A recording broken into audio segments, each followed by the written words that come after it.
Assalamualaikum warahmatullahi wabarakatuh. Nama saya Rizka Aulia Putri. Saya dari 11 IPS 1 ingin menyerahkan hasil tugas geografi saya. Nah, apa itu pengertian kualitas penduduk? Kualitas penduduk adalah keadaan penduduk baik secara perorangan maupun kelompok berdasarkan tingkat kemajuan yang telah dicapai. Semakin kualitas penduduk, maka semakin cepat pertumbuhan dan pembangunan ekonomi. Faktor yang memengaruhi kualitas penduduk: tingkat pendidikan. Pendidikan merupakan modal dasar dalam mengembangkan kemampuan intelektual seseorang. Melalui pendidikan, seseorang akan mampu meningkatkan kemampuan kognitif, afektif, dan psikomotoriknya. Pendidikan sangat diperlukan dalam rangka meningkatkan pengetahuan penduduk dan keterampilan penduduk untuk mendukung pembangunan bangsa. Faktor yang mempengaruhi kualitas penduduk: tingkat kesehatan merupakan harta tak ternilai dan merupakan modal berharga bagi seseorang untuk memulai aktivitasnya. Pencapaian pertumbuhan dan perkembangan manusia sangat dipengaruhi oleh tingkat kesehatannya. Faktor yang mempengaruhi kualitas penduduk: tingkat kesejahteraan penduduk. Pencapaian kesejahteraan merupakan arah cita-cita setiap manusia yang ditandai dengan penuhnya kebutuhan pangan, sandang, dan papan. Masyarakat yang sejahtera merupakan cita-cita pembangunan manusia Indonesia seutuhnya. Masalah kependudukan di Indonesia: besarnya jumlah penduduk di Indonesia selalu bertambah dari tahun ke tahun dalam jumlah yang lumayan tinggi.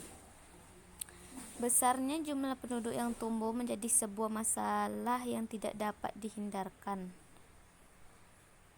Masalah Indeks Pembangunan Manusia (IPBM).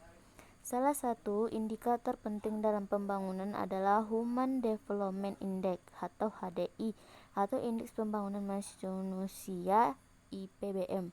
IPBM pertama kali diperkenalkan oleh United Nations Development Programme UNDP pada tahun 1990 dan dipublikasikan secara berkala dalam laporan tahunan Human Development Report atau HDR. Apa saja sebenarnya komponen dari IPM itu?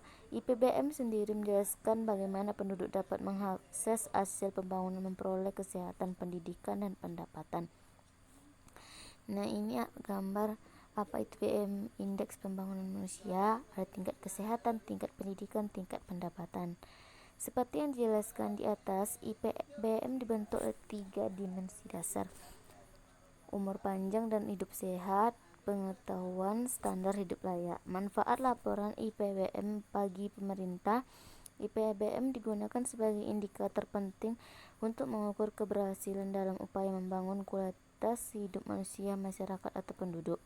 IPBM dapat menentukan peringkat atau level pembangunan suatu wilayah atau negara.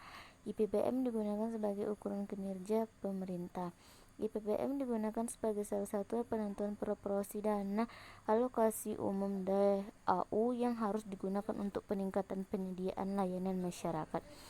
Kita bisa melihat dan mengukur apakah negara kita sudah menyamai China, India, Amerika, atau justru akan semakin jauh ketinggalan melalui 3 macam tingkatan ini. A. Tingkat kesehatan. Kita bisa menilai tinggi rendahnya tingkat kesehatan suatu negara dari besar kecilnya angka kematian. IPBM melalui perbaikan gizi bagi ibu dan bayi agar menjadi manusia yang sehat dan terhindar dari stunting atau bahkan kematian bayi baru lahir. Pemenuhan gizi balita pada 1000 hari pertama sangat penting agar menjadi manusia sehat. Semakin rendah tingkat kesehatan, maka tingkat kematiannya pun akan semakin tinggi. Nah, penyebab rendahnya kualitas kesehatan adalah, ini ada 4: kurangnya sarana dan fasilitas kesehatan khususnya di daerah terpencil. 2. Kurangnya air bersih untuk keperluan sehari-hari. 3. Kurangnya pengetahuan tentang kesehatan dan gizi. 4. Penyakit menular dan lingkungan yang tidak sehat. Dampak rendahnya tingkat kesehatan adalah sebagai berikut: terhambatnya pembangunan fisik karena perhatian tercurah pada perbaikan kesehatan yang lebih utama karena menyangkut jiwa manusia. 2. Tidak maksimalnya hasil kerja. Yang kedua, B. Tingkat pendidikan. Tingkat penguasaan ilmu pengetahuan dan teknologi iptek tergantung dari sejauh mana tingkat pendidikannya.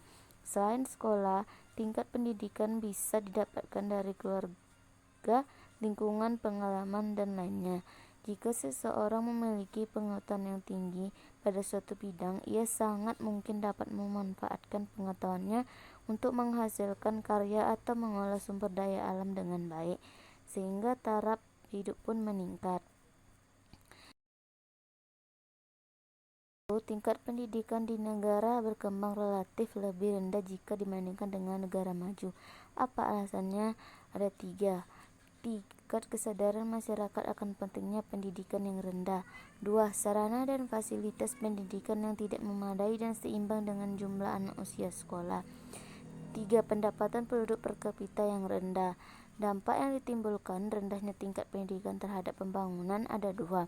Rendahnya penguasaan teknologi. Rendahnya pendidikan mengakibatkan sulitnya masyarakat menerima hal-hal yang baru. C. Tingkat pendapatan. Tingkat pendapatan suatu negara seringkali diukur berdasarkan pendapatan per kapitanya atau jumlah pendapatan rata-rata penduduk di suatu negara dalam jangka waktu 1 tahun. Beberapa penyebabnya adalah pendidikan masyarakat rendah dan tidak banyak tenaga ahli. 2. Jumlah penduduk banyak dan besarnya angka tergantungan. Dampak dari rendahnya tingkat pendapatan sebagai berikut.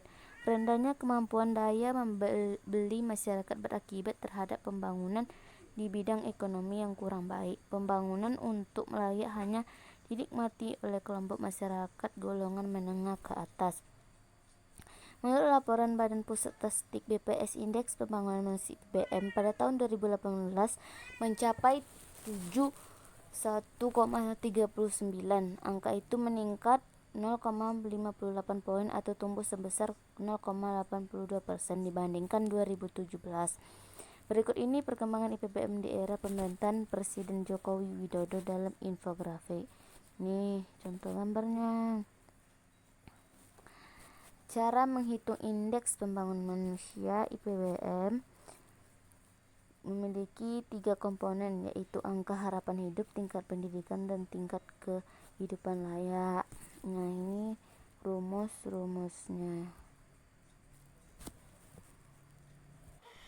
Itulah hasil rekam layar saya.